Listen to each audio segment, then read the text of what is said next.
विधिमंडळाच्या लॉबीमध्ये शिवसेना आमदारांमध्ये झालेल्या कथित राड्यावरून विरोधकांनी सत्ताधाऱ्यांवरती टीकेची तोफ डागलेली आहे।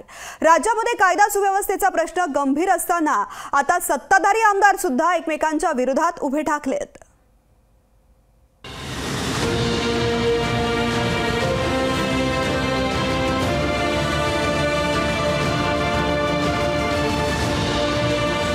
विधिमंडळाच्या लॉबीत झालेल्या कथित राड्यामुळे राज्याच्या राजकारणात खळबळ उडाली आहे। MSRDC मंत्री दादा भुसे आणि शिवसेना आमदार महेंद्र थोरवे यांच्यात विधिमंडळाच्या लॉबीत राडा झाला। एकाच पक्षाचे दोन नेत्यांमधील वाद एवढा विकोपाला गेल्यानं विरोधकांनी सरकारवर टीका केली आहे। झालेला प्रकार अतिशय लाजिरवाणा असल्याचा आरोप विरोधी पक्षनेते विजय वडेट्टीवार यांनी केलाय। 25 आमदार उपमुख्यमंत्र्यांनी सांगितलं होतं 25 15-20 आमदार होते पुरावे तिथे सर्व पक्षाचे। हे फ्रीस्टाईल सुरू होती ना, बघत होते ना, नाही काय सांगायचा। मंत्री महोदयांनी सांगितलं आता उत्तर दिलं। CCTV दाखवा। राज्यात कायदा सुव्यवस्थेचा प्रश्न गंभीर झालाय।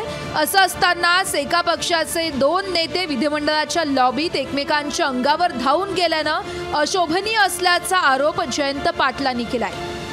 तर अशी मारामारी झाली असेल तर त्याची माहिती घ्यावी, आणि सभागृहाला अवगत करावी आणि संबंधित सदस्यांना समज द्यावी, कारण हे गंभीर आहे।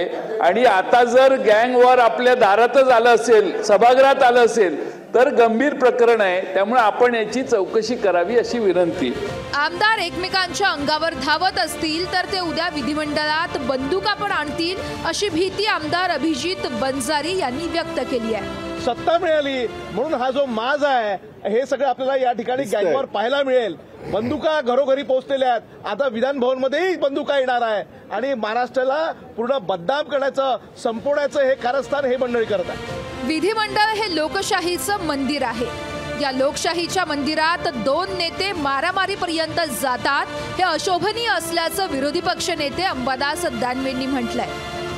लोकशाहीच्या महाराष्ट्राचं पवित्र असलेलं हे जे मंदिर आहे, इथून या महाराष्ट्रातल्या कोट्यवधी जनतेच्या भल्याचे निर्णय घेतले जातात आणि अशा ठिकाणी अशा पद्धतीनं गुद्दागुद्दी करणं, मला वाटतं हा लोकशाहीचा, या समस्त महाराष्ट्राचा अपमान झालेला आहे।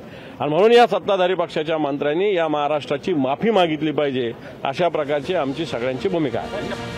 अजित पवार यांनी विधिमंडळाच्या लॉबीत दोन नेते भिडलेच नसल्याचा दावा केलाय। दोन्ही नेत्यांशी बोलून त्यांनी हा दावा केलाय। या संदर्भामध्ये मी स्वतः चर्चा केली, असं काही घडलेलं नाही हे मी अतिशय जबाबदारीने सांगतोय। मी त्या दोघांशी पण बोललो, ते म्हणाले असं काही घडलेलं नाही, ते दोघंही सभागृहामध्ये येऊन देखील सांगायची त्यांची तयारी। स्वतः दादा भुसेंनी कथित प्रकाराचा इन्कार केला असून या प्रकरणाचे CCTV असतील तर ते जाहीर करा असं आव्हानही त्यांनी दिलंय। आपल्याला काय CCTV वगैरे आवड साहेब, आपल्याला काय CCTV काय पाहिजे आहेत ना, तर ते पाहायला काही हरकत नाही।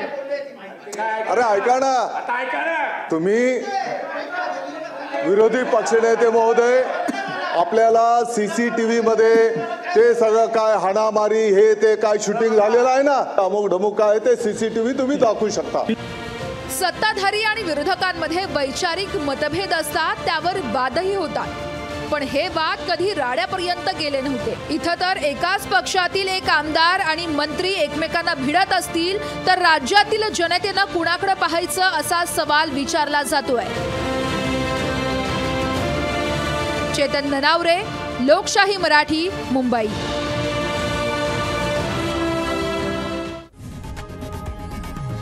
लोकशाही मराठी, ऐका, पहा, जागरूक रहा।